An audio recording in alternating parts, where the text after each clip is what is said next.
মির্জা ফখরুল সাহেব জামাতকে নিয়ে কি বলে, সবাই ভিডিওটা দেখেন। তোমরা কারসাজি করেছো, তোমরা কিছুটা বেইমানি করেছো। বিএনপিটা এখন ওদের সবচেয়ে বড় শত্রু। আর সবচেয়ে বেশি দুষ্টামিগুলো কারা করছে? যারা অতীতে বাংলাদেশকে স্বীকার করে নাই,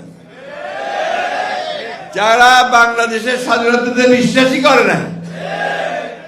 এবং ওই সময় যে আব্বাস ভাই বললেন যে কত মানুষ মেরেছে, আমাদের মা বোনদের কতজনের সম্ভ্রমহানি করেছে, কতজনকে পাকিস্তান হানাদার বাহিনীর হাতে আমাদের মা বোনদের তুলে দিয়েছে, সেই হিসাব আমরা ভুলি নাই।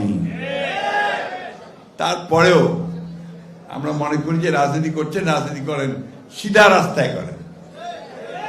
ধর্মকে ব্যবহার করে মানুষকে বিভ্রান্ত করে ভুল বুঝিয়ে দাঁড়িপাল্লায় ভোট দিলে নাকি বেহেশতে যেতে হবে।